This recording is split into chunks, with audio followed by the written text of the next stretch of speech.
Hello, everyone. I am so excited today. We have with us Phil Buchanan. He's the president of the Center for Effective Philanthropy and the author of this great new book, Giving Done Right.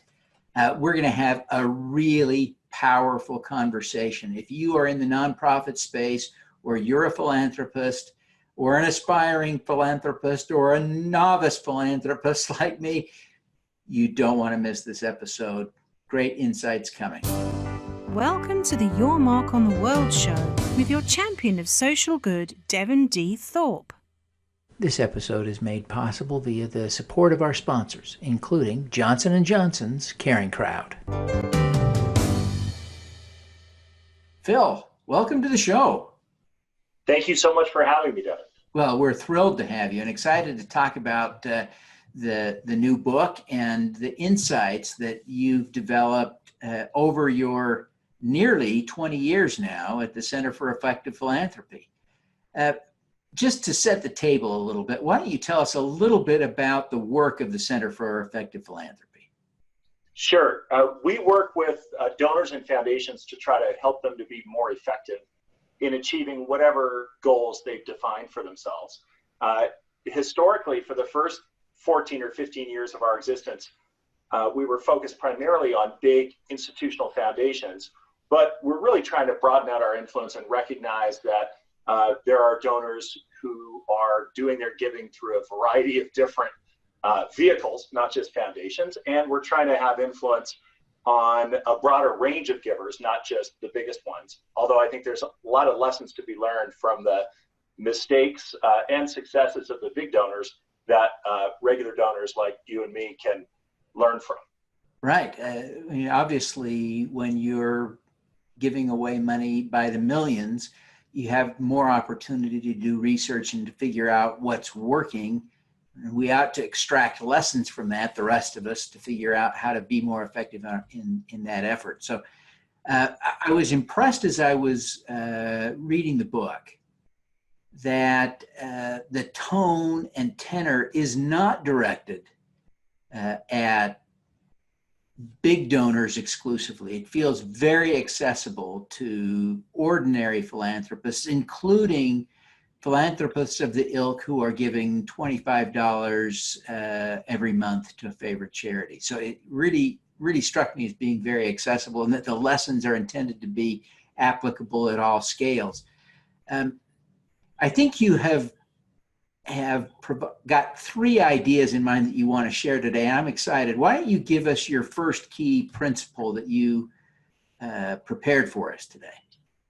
Yeah, I think the first one is that despite the fact that the nonprofit sector is often described as broken or in need of an influx of business thinking, whatever that even means, it and the philanthropy that supports it are defining strengths of this country, I think. They make our civil society, our communities, our country better.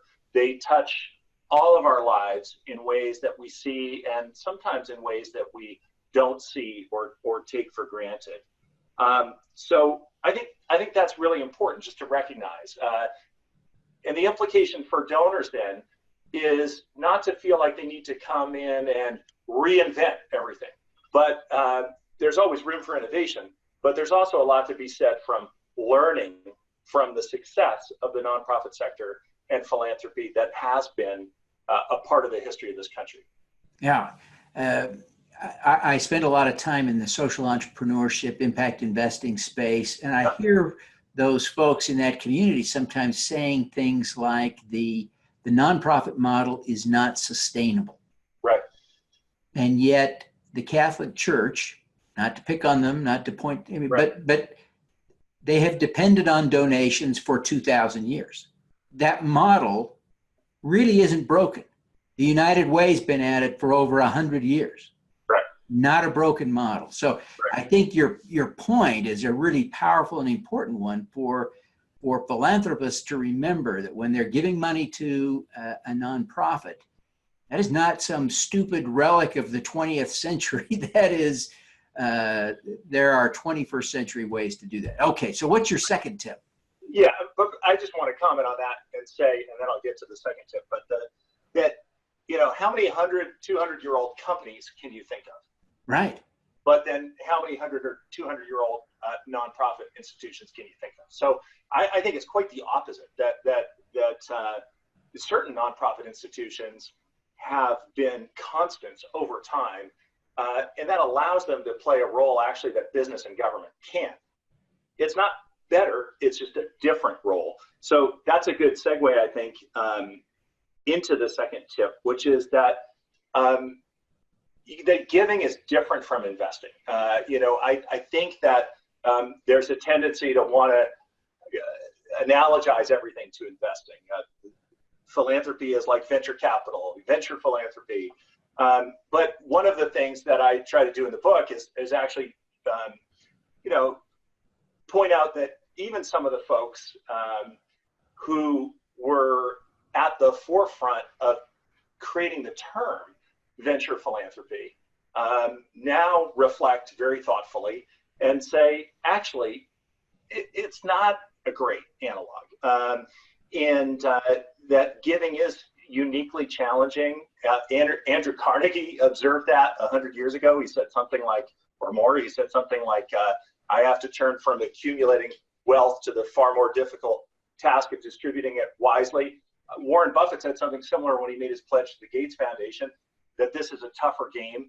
And it has a lot of implications to your earlier point. For example, there isn't always an exit strategy as you would want there to be if you were a venture capitalist. Sometimes nonprofits that are delivering results just need to be supported with ongoing contributions. So anyway, I think that's really important, is just to recognize that this is a unique discipline. It's not the same as investing. Whatever skills, allowed you to amass, whatever resources you're now giving away, they're important. You should be proud of them, but they're not necessarily going to translate into instant success in philanthropy. Great point. And I love the insight in the book. There's a little anecdote of the MBA student, I think it was at Harvard, that was kind of grilling a visiting lecturer who ran a $20 million nonprofit. And right. he was astounded at her aptitude for the numbers and the complexity of her right. job. And it really was a telling anecdote to make the point that you're making, that we perceive from the outside nonprofit work is easy or soft, right, when in fact it is rigorous and hard. Right. And I argue, and I suppose it's not a competition, but I argue that it's more difficult to run a nonprofit, most nonprofits, than it is an equivalent size business. One of the people I profile in the book, and I shadowed a little bit, which was a real privilege, is a guy named Greg Croteau, who runs an organization based in Lowell that works with the most violent young people involved in gang life to recruit them out of gang life, get them employed in one of their social enterprises.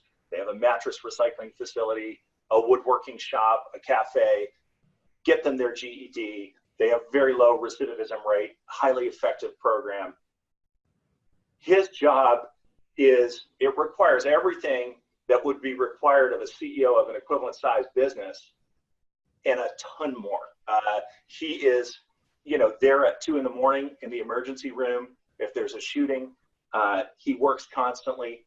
He's a mentor, a counselor to these young people, but he's also a great manager.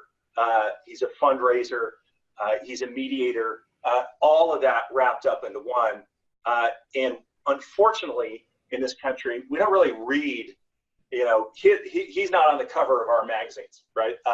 And part of what I aim to do in the book, because I think it's important for donors to understand, is to give some of these folks the credit that they deserve, so that the rest of us can have a little humility when we're thinking about contributing to support them.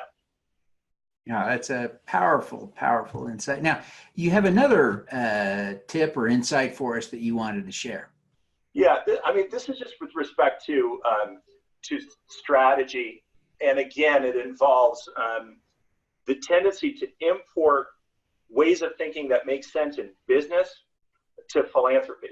And so strategy, I think, is crucial. And by strategy, I mean a logic that defines or informs your choices about resource allocation. I am giving this money because I think it will help contribute to the achievement of this goal.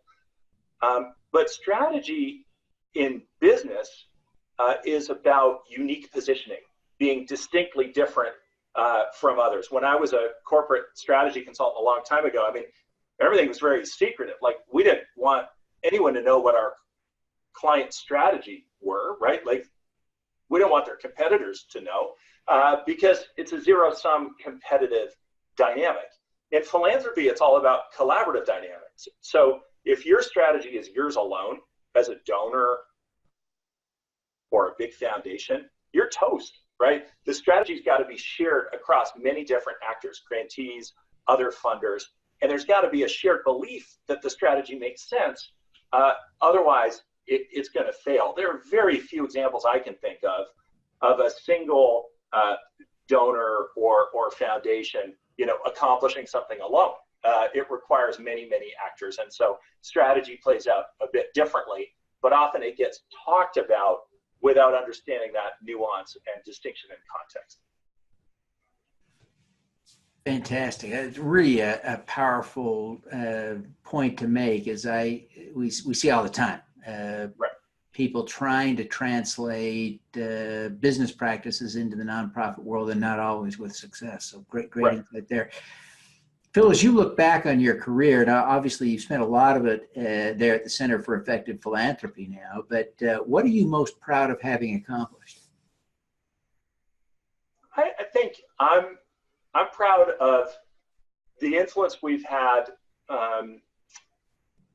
by raising up the perspectives of folks who wouldn't otherwise be able to say directly to funders what they need or what those funders could do better. So we have, through our research, our grantee panel, but also through our assessment and advisory services like our grantee perception report, provided ways for nonprofits to say to funders what is and isn't working. And that's important because funders, especially the bigger ones, otherwise reside in a kind of bubble of positivity in which people are predisposed to tell them what they think they want to hear.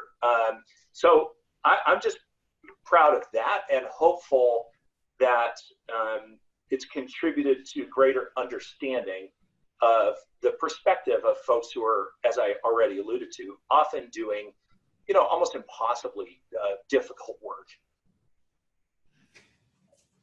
You've also had a perspective, Phil, as you look back on your career to pick up insights, and clearly the book is all about sharing, some of what you've learned. But I wonder if you look back, if there's one overarching lesson that you would share with us that you think is the most important principle you've learned in your life and career.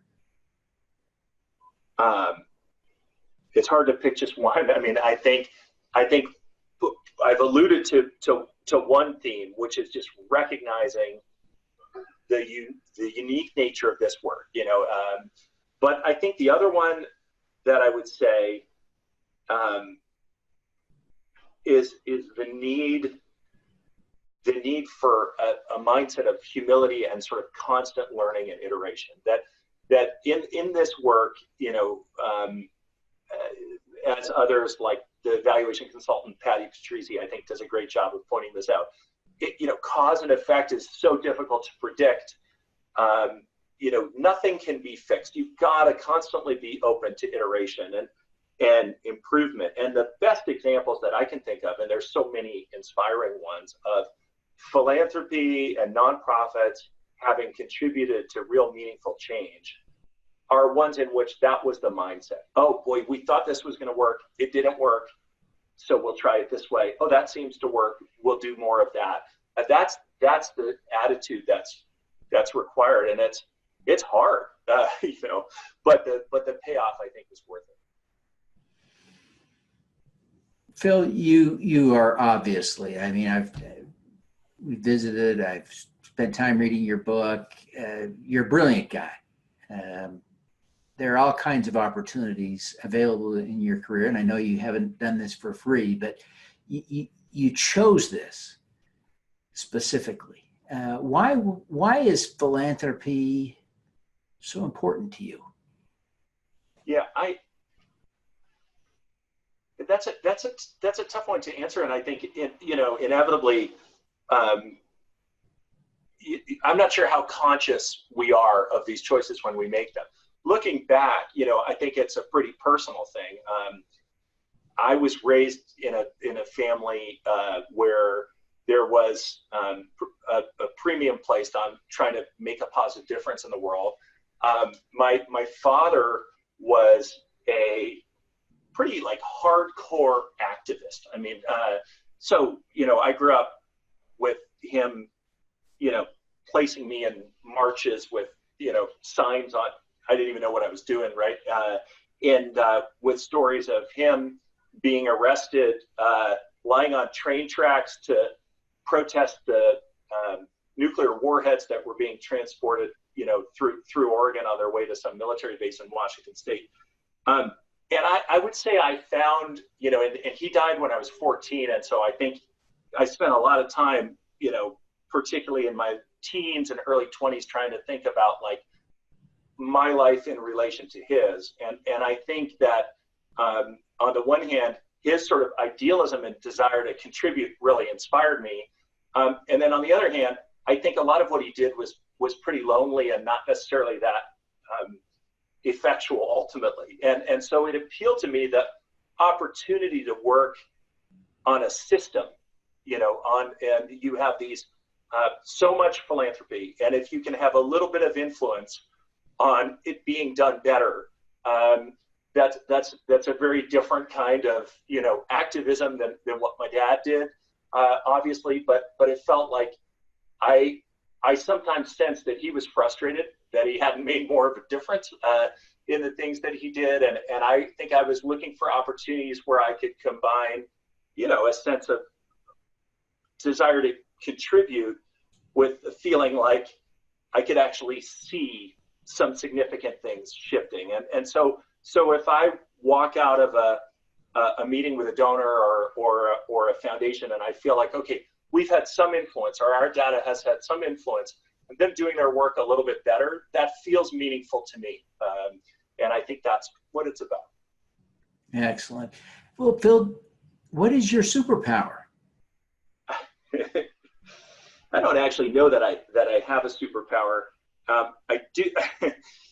I'm pretty sure that I don't. My kids would definitely tell you that I don't.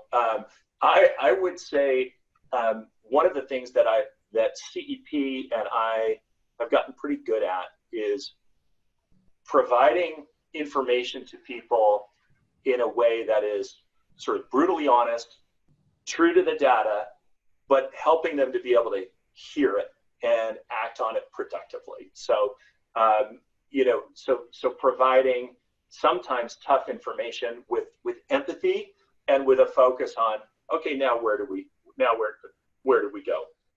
I think that's something that I'm not sure I was good at it, but I think I've gotten good at it, and I think our organization is good at it. Excellent, excellent. Well, Phil, thank you so much for taking the time to be with us today. It's been just a joy to talk to you, and we're excited about your new book. I wonder if you would take just a minute before you go to tell people how they can learn more about the Center for Effective Philanthropy, how they can buy your book, and how they can connect with you personally.